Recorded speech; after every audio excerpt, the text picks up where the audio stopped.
Halo guys, selamat datang kembali di channel saya Tom VX. Kali ini saya akan langsung saja kita akan membahas review jalur Sentul Ciawi, jalur alternatif yang menuju Puncak Bogor. Dan saya lakukan ini di weekday ya, karena yang saya tahu jalur ini kalau di weekend cukup macet. So, jangan kemana-mana.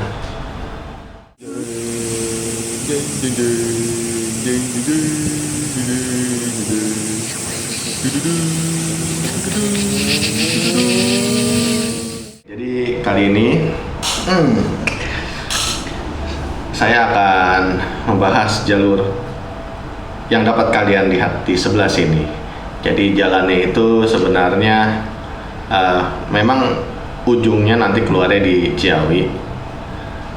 Itu biasanya dipakai cukup untuk buat motong kemacetan dari pintu keluar tol Ciawi sampai yang daerah-daerah ada apa namanya ya, bakmi golek gitu loh, yang ada jembatannya. Jadi di sini bisa lewat dari Sentul menuju, lebih tepatnya saya arahin langsung ke Iron Bee atau yang dekat Segaran. Kalian tahu lah, nanti itu keluarnya di samping yang jembatan Ciawi itu.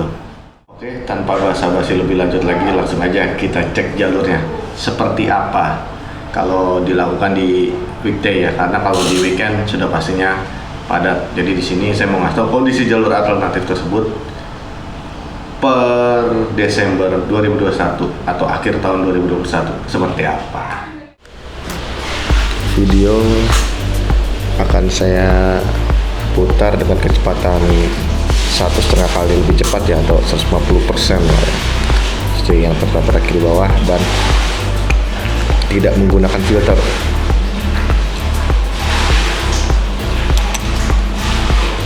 Agar hasilnya sewajar mungkin. Perekaman dilakukan di hari weekday tentunya, karena yang saya tahu jalur ini cukup padat ternyata di weekend.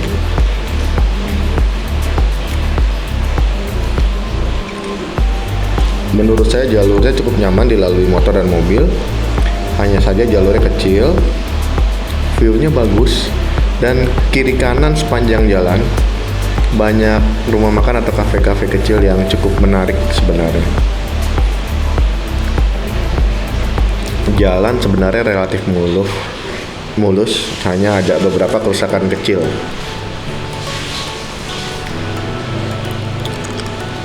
Yang paling penting adalah di saat melalui kondisi jalur seperti ini, pastikan kendaraan kondisinya sehat dan rider maupun driver, pengendara mobil atau motor harus sudah berpengalaman ya, bukannya baru belajar, atau itu sangat tidak disarankan karena jalur yang kecil dan naik turun. Memang di video tidak kelihatan begitu menanjak atau menurun, padahal aslinya ini seperti sekarang yang tadi kalian lihat, ini nanjaknya lumayan panjang.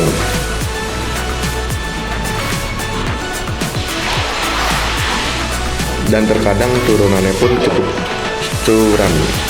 Jadi kalau yang menggunakan motor metik diharapkan harus tahu ya caranya melakukan engine brake, dan manajemen penggunaan remnya itu harus baik. Jangan sampai kalipernya atau cakramnya remnya panas sehingga terjadi remblong.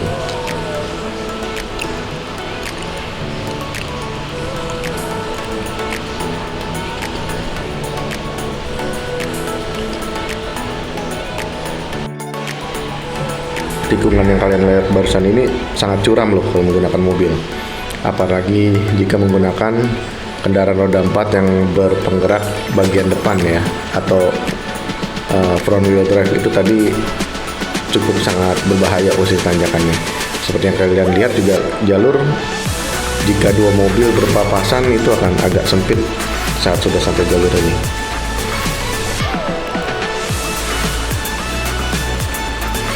Diusahakan berkendara jangan terlalu cepat, karena terkadang adanya aktivitas warga seperti anak-anak bermain menyeberang, orang menyeberang, atau hewan peliharaan dari warga setempat.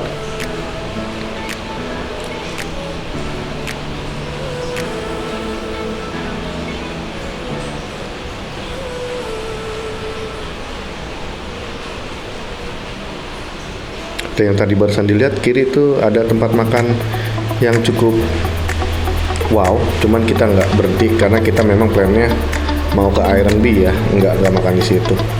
Untuk ngelihat tempat Iron Bee nanti akan saya upload di video berikutnya, bukan review tapi ya menceritakan perjalanan saja. Yang sebelah kanan barusan ada tempat makan juga yang cukup menarik yang menghadap ke lembah seperti itu ya. Itu menunya sih standar sih, ayam bakar, ikan bakar, dan lalapan seperti itu, sambal dadak dan sambal terasi.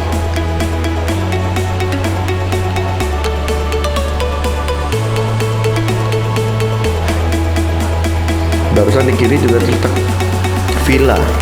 Di sini memang jalur sini banyak villa. Di sebelah kirinya sepanjang jalan sebenarnya ada villa, banyak kan villa kecil sih, villa besar juga ada. Dan jalur ini sebenarnya jalur yang melalui seperti Eden Shore Hills, Villa Aman di sini. Ini jalur nanti akan melalui villa-villa tersebut yang saya sebutkan. Seperti tadi yang dilihat tanjakan, ini pun sepanjang jalan sebenarnya nanjak.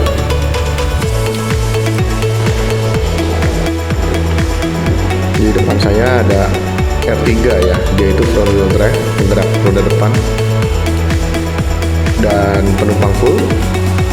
Bawaan juga seperti yang kalian lihat, dibawa kargo di atasnya. Itu menandakan bahwa jalur ini bisa dilewati dengan aman dan nyaman. Hanya saja tentunya kendaraan harus sehat dan pengendaranya pun harus sudah berpengalaman di jalur kecil yang banyak tikungan juga naik turun.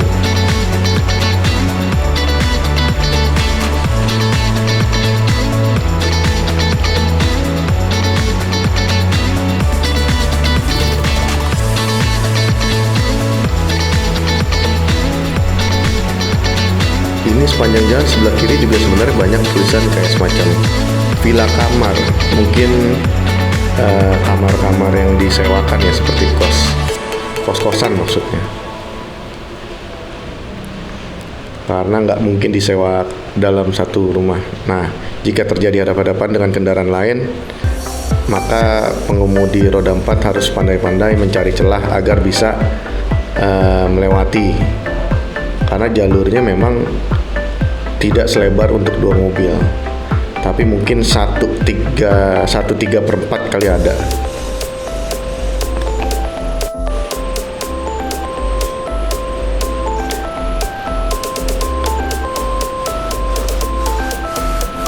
Jalur ini saya dengar dari teman-teman saya, jika dilalui weekend memang tidak macet-macet atau padat amat, tapi akan lebih ramai, yang menyebabkan akan sering terjadi hadap-hadapan kendaraan roda 4.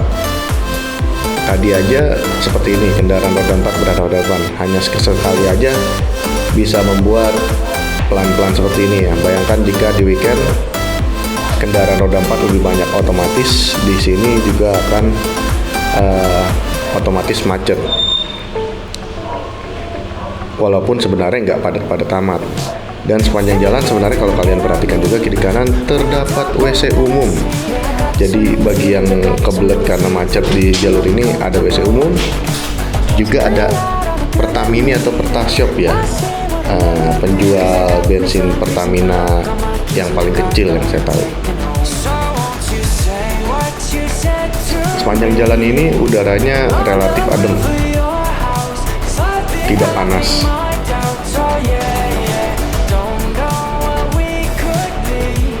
Yang menyenangkan dari lewat jalur ini tuh banyak belokan, tikungan. Oh ya, ini sebelah kiri juga ada rumah makan yang cukup besar. Saya juga belum pernah nyobain,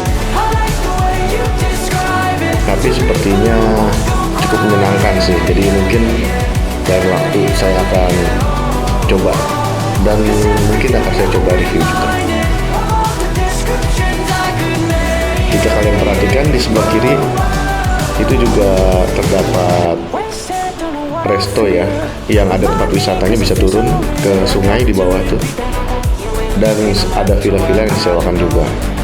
Daerah sini sudah relatif adem, dan jika pagi dan malam juga berkabut. Di sini kami sempat ngecek spanduknya, Ada rafting juga ternyata.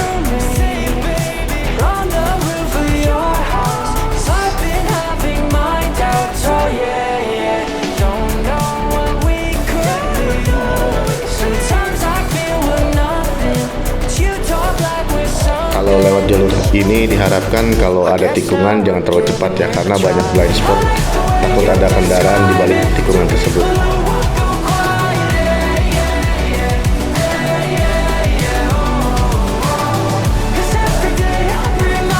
Sekali lagi saya infokan, saya di sini nggak ngebut ya, tetapi video diputar dengan kecepatan 150%, sehingga di video terlihat lebih cepat kayak orang ngebut, padahal enggak. Karena jika tidak saya percepat seperti ini, video durasinya akan menjadi 38 menit lebih. Menurut saya videonya terlalu panjang ya, untuk memberikan gambaran kepada para penonton kondisi jalur tuh yang penting tidak terlalu cepat tapi nggak lambat-lambat amat, biar dinontonnya juga enak dan tidak membuat keringetan. Tadi seperti yang kalian lihat di kiri kanan, nah di kanan ini juga terdapat villa. Villanya cukup menarik katanya, saya mau coba sih lain waktu untuk menginap di tempat itu. Kalau kalian perhatikan juga di kiri ini banyak tempat makan yang cukup menarik, yang menghadap langsung ke gunung lembah seperti itu. View-nya bagus. Jangan tanya kalau di weekend, biasanya tetap ramai, tapi kalau di weekday masih enak lah untuk kita nongkrong-nongkrong cantik. Di sepanjang jalan sini kiri banyak nih. Tadi kita juga sempat melewati semacam ini ya, tanah yang dijual buat bangun villa, banyak sebelah kanan tuh, dan bisa dibangun rumah-rumah villa atau seperti tanah produktif. Di kanan sini juga ada villa dan resto cukup besar. Kalau kalian perhatikan di kiri banyak kan resto, bukan resto sih, rumah makan kecil. Yang kanan itu banyak kan resto besar. Nah, jika terjadi hadap-hadapan kendaraan roda 4 lagi seperti ini.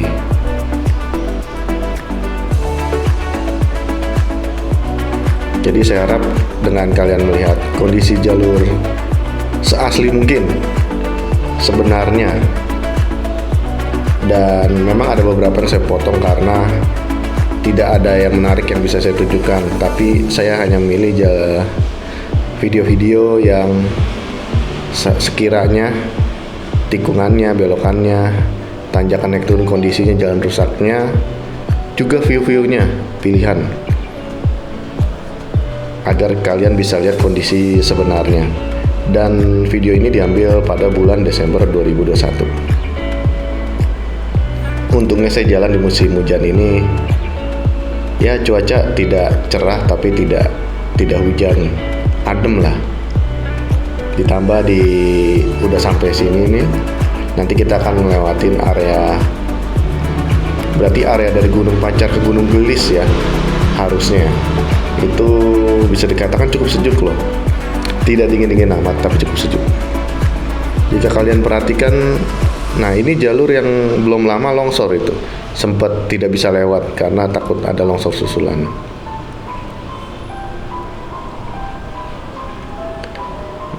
Jadi kalian tidak perlu khawatir, tempat makan, tempat minum banyak sepanjang jalan. Dan tempat peristirahatan pastinya banyak, WC umum juga banyak. Dan mengenai bensin, adalah beberapa poin-poin tertentu, tapi jaraknya sebenarnya cuma 11 kilo ya.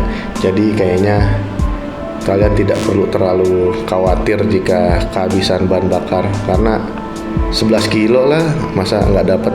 Kendaraan sekarang biasanya 1 liter dapat menempuh di atas 11 kilo sih setahu saya.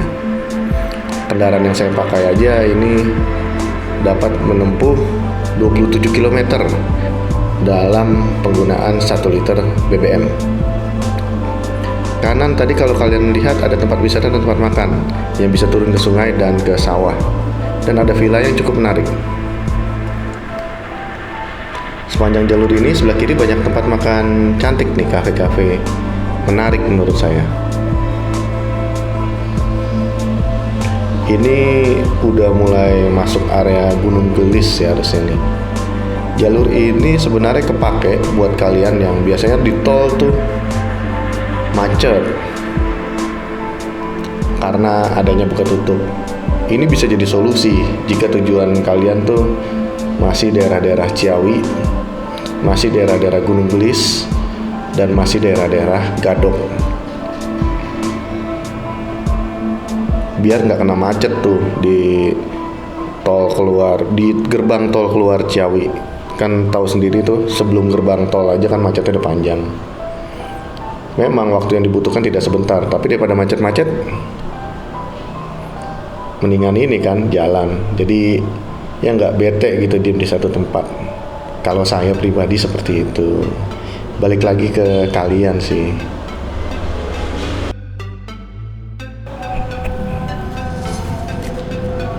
Tadi juga di sebelah kiri juga ada villa yang bisa disewakan. Sebenarnya agak-agak unik ya daerah-daerah sini, villa-villa yang disewakan gitu, karena cukup jauh dari mana-mana sebenarnya.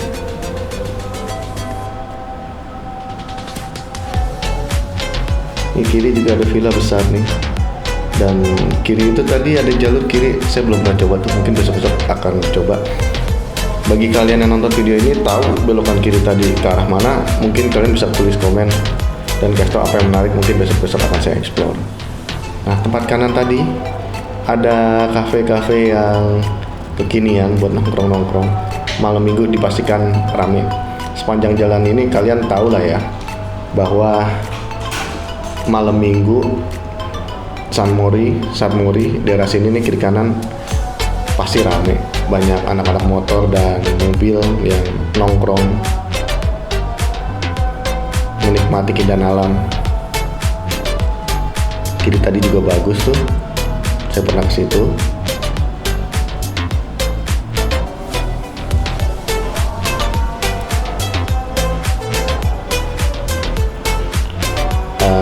Baru tadi ya dibilang cuacanya adem, mendung tapi nggak hujan. Ternyata di jalan kebagian gerimis juga, tapi nggak apa-apa lah, yang penting nggak hujan. Karena kita berdua lupa bawa jas hujan. Emang udah planning sih, jika seandainya hujan kita nggak berhenti atau nggak neduh, kita akan terobos dengan hujan-hujanan. Karena pastinya barang-barang diselamatkan dulu, kita taruh di tempat aman. Ini salah satu jalur yang menarik. Tadi kalau kita dari pertigaan belok kiri atau arah belakang itu menuju puncak, tapi karena kita ke arah nyarinya ke arah Gunung Gelis dan Gadok, kita ambil kanan nih. Depan kita seperti yang kalian lihat, tapi sayangnya videonya karena ada tetesan air jadi agak-agak blur ya bagian depannya. Itu tahu bulat. Sebenarnya menarik karena pada saat saya ngomong gitu, sebenarnya saya pengen beli tahu bulat, lagi pengen makan tahu bulat. Hanya saja momennya nggak pas di tempat seperti ini. Saya beli tahu bulat, saya merasa agak aneh ya. Seperti kalian lihat ya, kiri kanannya hutan begini, jalanan beton coran, tidak terlalu mulus tapi nggak kasar-kasar amat. Sayangnya jalurnya hanya bisa dilalui satu mobil dan satu motor ya, jika dihitung lebarnya.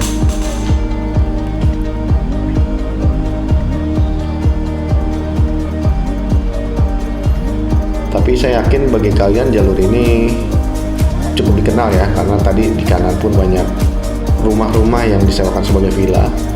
Dan setahu saya nanti di depan kiri kanan tuh akan banyak villa yang bisa disewakan. Jadi jalur ini sebenarnya cukup dikenal terhadap orang-orang yang sering nyewa villa di daerah puncak atau sering weekend di puncak. Kalau saya sendiri jarang sih, nggak terlalu sering, cuman nggak di puncak ya, tapi saya lebih prefer di daerah-daerah kayak gini nih, daerah-daerah Gunung Gelis, Ciawi, Gadok gini, daripada ke puncak di atas. Karena yang di atas itu macetnya sebenarnya saya malasnya.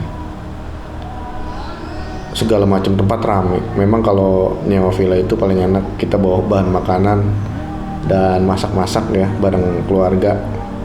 Itu kita akan merasakan lebih nikmatnya, itu akan kita dapat lebih jika ngumpul bareng keluarga, quality time lah bersama family.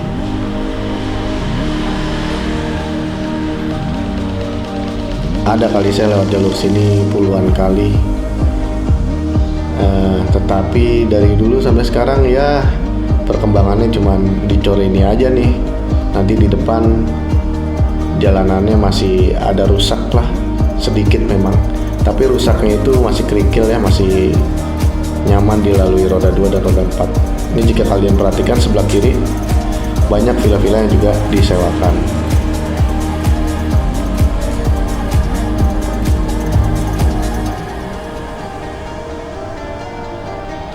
Saya biasanya kalau ke tempat makan favorit saya, Ironbee, tempat nongkrong, itu selalu lewat sini. Saya juga ada cerita sih. Pertama kali saya ke Ironbee, saya bertemu pasangan selingkuh ya.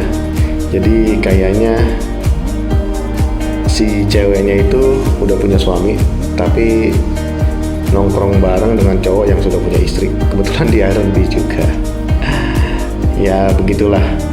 Sebenarnya kita sedang menikmati situasi lingkungan tempat yang adem ya sambil makan. Cuman jadi lucu aja sambil dengerin obrolan mereka yang membahas cerita dari pasangannya masing-masing gitu. Dan itu lagi tuh di weekday juga sih. Jadi tempatnya sepi, cuman ada saya dan istri saya dan pasangan tersebut.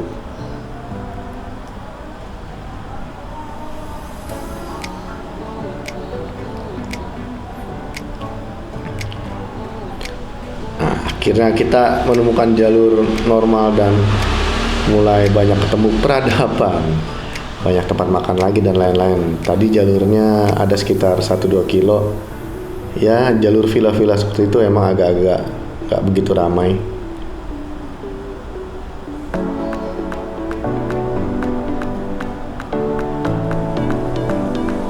Ini kanan kiri pun biasanya selalu ramai nih di weekend. Kendaraan yang parkir untuk istirahat.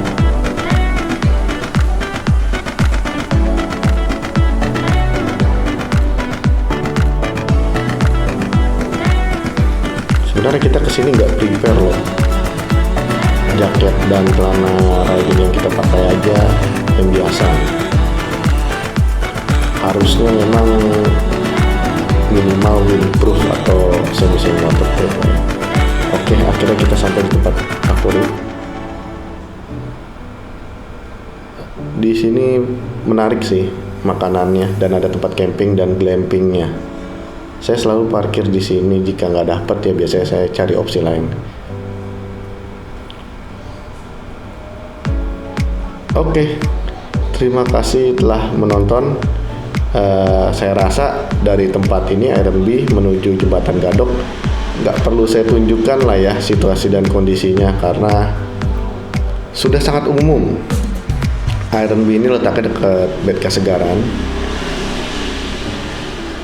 Udah deket lah, kurang dari sekilo dari Jembatan Gadok. Jadi saya yakin kalian sudah tahu kondisi jalannya, lalu lintasnya, lingkungannya, dan lain-lain. Jadi nggak ada yang perlu saya tunjukin juga dari sini ke Jembatan Gadok. Itu pun yang saya tahu dari terakhir kali datang dari jalur ini ya, dari Ironbee ke Jembatan Gadok itu nggak ada perubahan kondisi jalan. Jadi ya gitu-gitu aja, rusaknya kayak gitu dan belum ada perbaikan apa-apa, tapi nggak rusak-rusak amat. Masih tergolong nyaman tapi nggak bisa jalan cepat. Oke, terima kasih telah menonton. Jika kalian berpikir atau menurut kalian video ini sangat membantu dan bermanfaat, kalian bisa kasih like. Jika menurut kalian kurang bagus, kalian boleh dislike. Jika ada kritik dan saran atau memberikan masukan atau mau komen dari video ini, jangan lupa taruh di komentar kalian. Dan jangan lupa subscribe-nya jika kalian tidak ingin ketinggalan informasi-informasi macam otomotif. Ada materi baru ya mukbangnya yang nggak menarik sih memang, tapi saya masih nyari ide gimana supaya lebih menarik. Dan akan ada review jalur juga pastinya, dan ada dokumentasi perjalanan juga, dan kosnya itu ya buat dokumentasi pribadi. Oke, thanks for watching.